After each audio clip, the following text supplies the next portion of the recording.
J'ai poussé la porte d'entrée à 23h47, les roues de ma valise raclant contre l'encadrement, le corps entier endolori par les 12 heures de trajet. Chaque muscle protestait, mes épaules, à force de trimballer des bagages à main dans 3 terminaux différents, mes pieds, gonflés dans des chaussures qui m'avaient semblé confortables ce matin-là à Francfort, mais qui ressemblaient maintenant à des instruments de torture. Le salon donnait l'impression qu'une tornade l'avait traversé, des ballons dégonflés affaissés dans les coins comme des méduses à l'agonie, des assiettes en carton empilées n'importe comment sur chaque surface, des verres de vin à moitié vides laissant des auréoles sur la table basse que maman me reprocherait sûrement plus tard, et des guirlandes pendantes au plafond comme des danseurs épuisés après leur ultime représentation. Timing parfait, lança la voix de ma mère depuis le haut de l'escalier, dégoulinante de ce sarcasme particulier qu'elle avait perfectionné au fil des années. Elle apparut en chemise de nuit, de la crème froide étalée sur le visage en épaisse bande blanche. « Nettoie tout ça. On va se coucher. » Je restais plantée là, une main encore sur la poignée de ma valise, l'autre serrant le cadeau soigneusement emballé que j'avais protégé comme un nouveau-né pendant 2 vols avec correspondance et une escale de 3 heures à Munich, où j'avais mangé un sandwich horrible et rafraîchi le statut de mon vol toutes les 5 minutes. Puis je me mis à rire. Pas un petit rire poli, ni même un rire normal, mais un rire détraqué, presque hystérique, qui jaillit de quelque part au fond de ma poitrine, le genre de rire qui fait s'éloigner les gens de vous dans les transports en commun. « Qu'est-ce qui te fait rire ?» demanda maman, alors qu'elle se détournait déjà, qu'elle me balayait déjà d'un revers de main. « Rien, réussis-je à dire entre 2 respirations. Rien du tout. Mais tout était drôle.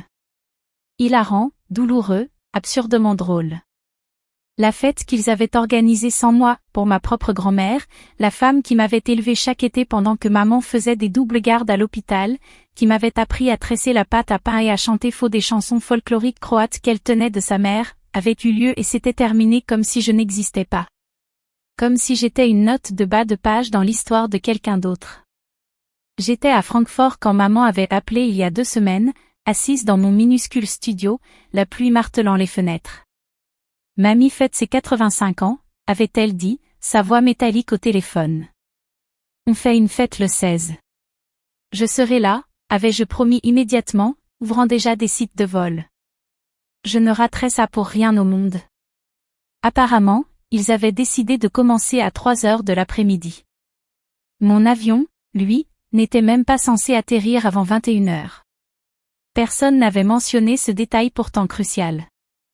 Ni dans le groupe de discussion, ni dans les 3 appels que j'avais passés pour confirmer les plans, ni quand j'avais demandé explicitement à quelle heure je devais arriver.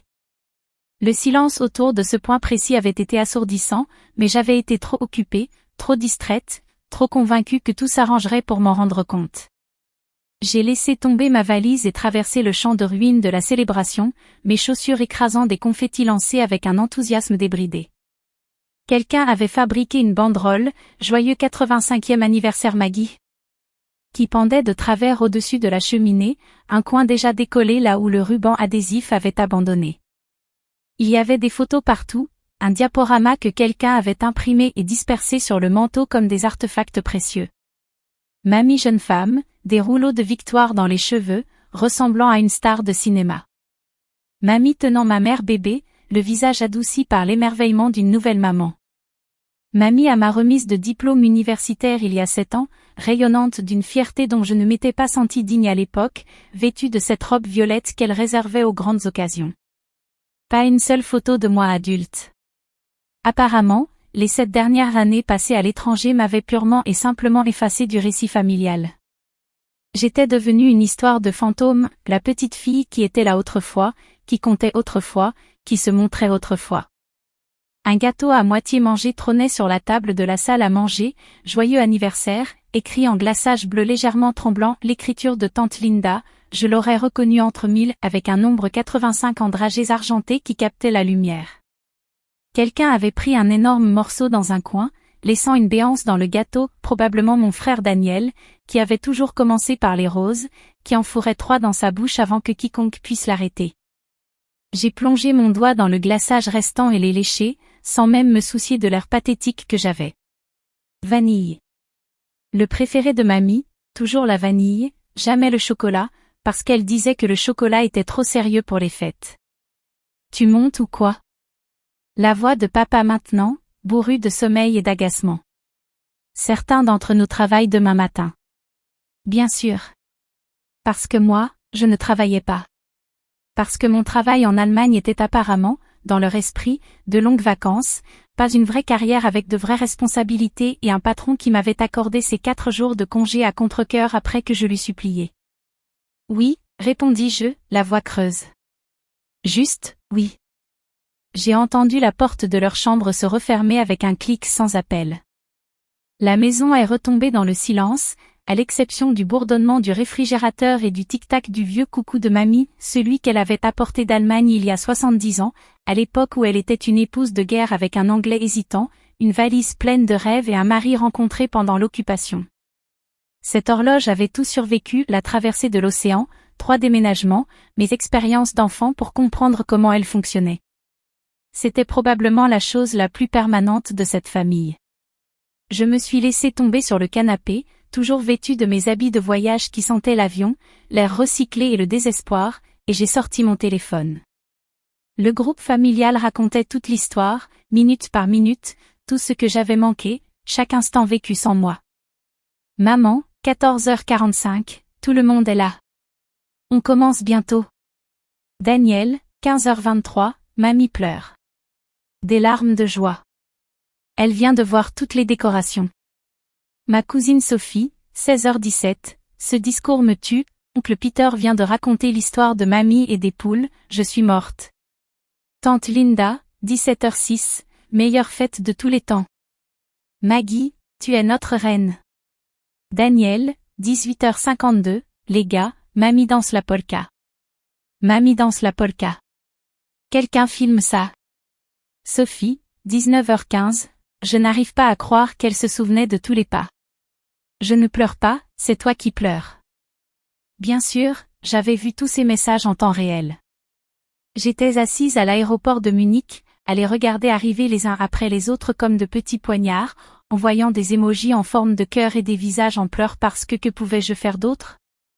Qu'y avait-il d'autre, sinon faire semblant d'en faire partie, de prétendre que mon absence n'avait aucune importance, que des pixels sur un écran équivalaient à être là? Ils savaient que je voyageais. Ils connaissaient mon horaire de vol. J'avais transféré mon itinéraire dans le groupe familial 3 fois, en surlignant l'heure d'arrivée à chaque fois, comme s'ils l'avaient simplement manqué. Moi, 18h54, gardez-moi du gâteau. J'atterris à 21h, je devrais être à la maison vers 23h30. J'ai tellement hâte de voir tout le monde. Personne n'avait répondu à ce message. Il était resté là, sans réaction, comme si j'avais crié dans le vide. J'ai posé mon téléphone et fixé le désordre autour de moi.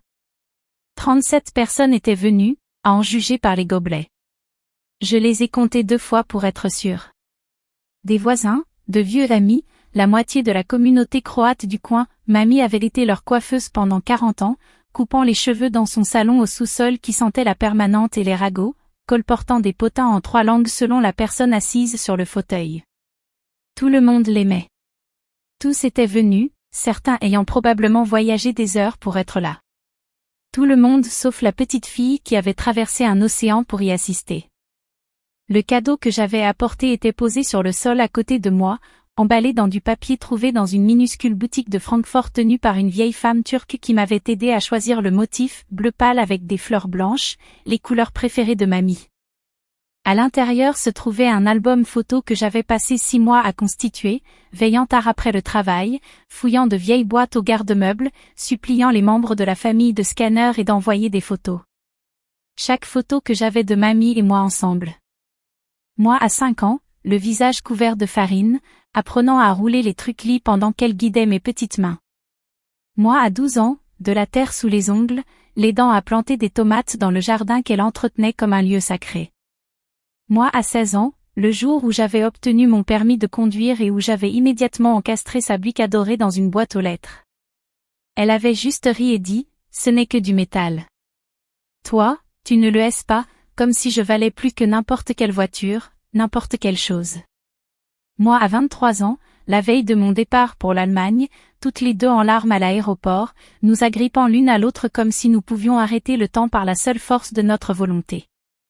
Cette année de distance depuis.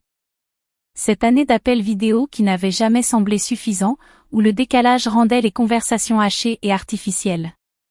Cette année de promesses de venir plus souvent, de faire mieux, d'être présente le mois prochain, la saison prochaine, l'année prochaine, toujours plus tard. Et j'avais essayé. Mon Dieu, j'avais essayé. J'avais demandé ces congés 2 mois à l'avance, rempli tous les formulaires, eu cette conversation gênante avec mon patron qui avait clairement fait comprendre que c'était un désagrément. J'avais dépensé une somme ridicule pour des vols de dernière minute parce que toutes les options bon marché avaient disparu au moment où je pouvais confirmer. J'avais emballé ce cadeau en 3 couches parce que je ne supportais pas l'idée qu'il soit abîmé pendant le voyage, d'arriver avec quelque chose de cassé. J'ai commencé à nettoyer. Pas parce que maman me l'avait ordonné, certainement pas, mais parce que j'avais besoin de bouger, de faire quelque chose de cette rage, de cette douleur et de ce rire amer, qui bouillonnait encore dans ma poitrine comme du champagne éventé. Les assiettes en carton dans des sacs poubelles. Les gobelets empilés en tours prêtes à s'effondrer. Des serviettes froissées extraites entre les coussins du canapé où elles avaient été enfoncées à la hâte. Quelqu'un avait renversé du vin rouge sur le tapis, un verre entier, à en juger par la tache, et je l'ai frotté avec de l'eau gazeuse et du sel, une des vieilles astuces de mamie qu'elle m'avait apprises des années plus tôt. La tache n'a pas bougé. Elle s'est simplement étalée, est devenue plus rose, plus diffuse. Certaines choses ne s'effacent pas. Certaines marques sont permanentes. Il était passé 1h du matin quand j'ai entendu des pas dans l'escalier, lents et prudents, la façon dont les personnes âgées se déplacent quand elles essaient de ne réveiller personne. Elena? Mamie se tenait dans l'embrasure de la porte, enveloppée dans sa robe de chambre élimée, la vert pâle que j'avais essayé de remplacer 2 fois, mais qu'elle avait refusé, disant qu'elle était encore très bien, pourquoi gaspiller de l'argent? Ses cheveux blancs partaient dans tous les sens, sans son rouge à lèvres habituel, la même teinte qu'elle portait depuis 1962, elle avait l'air petite. Fragile. 85 ans d'une manière qu'elle n'avait jamais pendant la journée, quand elle allait et venait, refusant toute aide, affirmant qu'elle allait très bien. Mamie, ai-je dit, la voix brisée comme si j'avais de nouveau 15 ans. Joyeux anniversaire. Elle a traversé la pièce en traînant les pieds et a pris mon visage entre ses mains ridées, des mains qui avaient travaillé pendant des décennies, coupant des cheveux, pétrissant la pâte, tenant des enfants et des petits-enfants, des mains qui sentaient la lotion à la rose qu'elle utilisait depuis toute ma vie, celle qui venait dans un pot rose de la pharmacie. Tu es venu. Bien sûr que je suis venue. Je t'avais dit que je viendrais. Ils ont dit que ton vol avait été retardé. Que tu ne pouvais pas venir. Sa voix était confuse, blessée d'une manière qui me serra la poitrine. La pièce a vacillé. Quoi? Ta mère a dit, l'anglais de mamie a flanché, comme toujours quand elle était bouleversée, et elle est passée à l'allemand que nous avions toujours parlé ensemble, juste toutes les deux, notre langue secrète. Elle a dit que tu n'avais pas pu avoir de congé. Que tu avais essayé, mais que ton patron avait dit non. Que tu appellerais demain pour t'excuser. J'ai fermé les yeux, voyant rouge derrière mes paupières. Mon vol n'a jamais été retardé. Et j'ai eu mes congés il y a 2 mois. J'ai mon billet depuis octobre. Alors pourquoi? Elle s'est interrompue, la compréhension apparaissant dans son regard, la faisant paraître encore plus âgée. Je ne sais pas, mais je savais. Je savais exactement pourquoi. Parce que c'était moi qui étais partie. Celle qui avait choisi une vie à l'étranger plutôt que les déjeuners familiaux du dimanche, les anniversaires et le rythme régulier, banal, d'être présente. Celle qui envoyait des cartes cadeaux au lieu de se montrer, qui se trouvait des excuses de travail, de vol et de dépenses, qui appelait en vidéo depuis un petit appartement qu'il n'avait jamais vu au lieu de s'asseoir à la table de la cuisine. J'étais devenue le fantôme à table, la chaise vide que plus personne ne prenait la peine de dresser, la fille qui appelait aux fêtes et aux anniversaires, mais qui ne parvenait jamais tout à fait à rentrer quand cela comptait vraiment. Alors, quand cela a compté, quand cela a vraiment, profondément compté, ils ont cessé de m'attendre. Peut-être n'ont-ils jamais vraiment cru que je viendrais. Peut-être ont-ils décidé qu'il était plus simple de dire à mamie que je ne pouvais pas venir que d'admettre qu'ils avaient commencé la fête avant même que je puisse arriver. Mamie s'est laissée tomber sur le canapé, et je me suis assise à côté d'elle, assez près pour que nos épaules se touchent. Pendant longtemps, nous n'avons pas parlé. L'horloge battait son rythme éternel. Une voiture est passée dehors, ses phares illuminant brièvement la pièce avant que l'obscurité ne revienne. La maison respirait autour de nous, se tassant et craquant, pleine de souvenirs, de fantômes et de toutes les choses que l'on ne dit pas. Tu as passé une bonne fête? Ai-je fini par demander, même si les mots avaient un goût de cendre. C'était magnifique.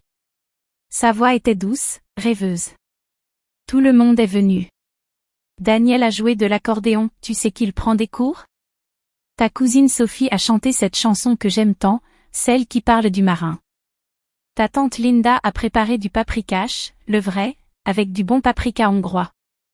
Nous avons dansé, Elena. J'ai dansé avec de vieux amis que je n'avais pas vus depuis des années. Madame Kova est venue, tu te souviens d'elle? Elle a amené sa petite fille, celle qui vient d'avoir des jumeaux. Elle s'est interrompue, sa joie s'éteignant. Mais toi, tu n'étais pas là. Les mots sont restés suspendus entre nous, simples et dévastateurs. Je voulais être là, ai-je murmuré.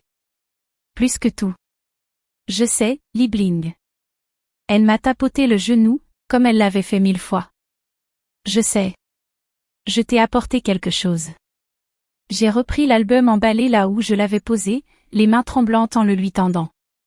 Elle l'a déballé lentement, avec soin, lissant le papier comme elle m'avait appris à le faire enfant, ne rien gaspiller, tout réutiliser, on ne sait jamais quand ça peut servir. Lorsqu'elle a ouvert l'album et vu la première photo, moi à 2 ans, le visage couvert de chocolat, mamie riant à côté de moi, la tête rejetée en arrière, ses yeux se sont remplis de larmes qui captaient la lumière de la lampe. Nous avons parcouru chaque page ensemble. Elle touchait chaque photo comme si elle était précieuse, comme si moi, j'étais précieuse, et elle me racontait des histoires que j'avais oubliées ou que je n'avais jamais connues. Comment elle avait supplié mes parents de me laisser passer les étés chez elle parce que sa maison était trop silencieuse après la mort de grand-père, trop vide sans son rire. À quel point elle avait été fière quand j'avais appris à parler allemand sans accent, mieux que ma mère ne l'avait jamais fait. Comment elle avait encadré ma lettre d'acceptation à l'université et l'avait accrochée au mur de sa chambre, à côté de sa photo de mariage, comme si c'était des réussites d'importance égale. Tu as toujours voulu voler, dit-elle en touchant une photo de moi à 8 ans, avec des ailes en carton fabriquées maison attachées dans le dos, prête à sauter du perron avant qu'elle ne m'attrape. Je n'ai jamais voulu te couper les ailes, Elena. Même quand ça me faisait mal de te regarder partir. Même quand tu me manquais tellement que je croyais que mon cœur allait se briser. Ça me faisait mal aussi, ai-je avoué. Tous les jours. Chaque fois que je voyais quelque chose de beau et que je voulais t'appeler.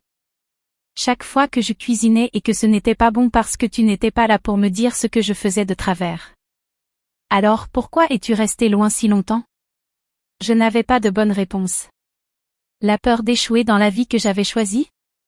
La culpabilité envers celle que j'avais laissée derrière moi? Cette terrible tendance humaine à laisser le temps filer tout en se convainquant qu'il y en aura toujours davantage? Cette façon dont la distance devient plus facile à maintenir avec le temps, jusqu'à ce que rentrer chez soi paraisse plus difficile que de rester loin? Je pensais qu'il y aurait plus de temps, ai-je dit finalement. Je pensais que j'avais plus de temps. Que tu serais toujours là, que je pourrais toujours revenir plus tard. Le mois prochain, l'année prochaine, plus tard, encore plus tard. Je n'avais pas réalisé que ce « plus tard » deviendrait 7 ans. Mamie a refermé l'album et l'a serré contre sa poitrine comme s'il était fait de quelque chose de bien plus précieux que du papier et des photographies. On pense toujours ça. Qu'il y aura plus de temps, plus de chance, plus de moments. Et puis, soudain, on a 85 ans et on se demande où tout est passé. Nous sommes restés ensemble jusqu'à ce que le lever du soleil commence à peindre le ciel de rose et d'orange à travers les fenêtres, les couleurs se répandant à l'horizon comme de l'aquarelle sur du papier mouillé. Quelque part à l'étage, j'ai entendu l'alarme de mon père se déclencher, ce bip agaçant qui m'avait réveillé tout au long de mon enfance. La maison s'éveillait, avançait, comme les maisons et les familles le font toujours, que l'on soit prêt ou non. Je suis désolée d'avoir raté ta fête, ai-je dit. Tu ne l'as pas ratée. Mamie s'est levée, plus assurée maintenant qu'à sa descente, et m'a tiré à côté d'elle avec une force surprenante. La fête était jolie. Mais ça? Elle a désigné entre nous, le salon nettoyé, l'album, le lever du soleil, tout ce que nous avions partagé pendant ces heures calmes qui n'appartenaient qu'à nous. C'est ce que je voulais vraiment. C'est ça, le cadeau. Elle a embrassé mon front, comme elle l'avait fait 10 000 fois auparavant, et je me suis sentie à nouveau comme une enfant, petite, aimée, en sécurité. Elle est remontée à l'étage, ses pas lents sur chaque marche. Je suis restée seule dans le salon tandis que la lumière du soleil s'étirait sur le sol, illuminant tous les endroits que j'avais récurés et la tache de vin que je n'avais pas réussi à faire disparaître. La maison sentait le gâteau rassis, le vin, les roses et toutes les odeurs compliquées de la famille. Comme des fins et des commencements. Comme un retour à la maison. Mon téléphone a vibré, un email de mon patron, à propos d'une échéance de projet, quelque chose qui avait semblé urgent la veille. Tout pouvait attendre maintenant. Tout devrait attendre. J'ai pris le reste du gâteau dans le réfrigérateur, trouvé 2 fourchettes dans le tiroir où elles avaient toujours été rangées, et je suis montée dans la chambre de mamie. Nous avions cette année d'anniversaire à rattraper, et pour une fois, pour la première fois depuis si longtemps, je n'avais nulle part ailleurs où je devais être. La fête était peut-être terminée. Mais ça ne faisait que commencer.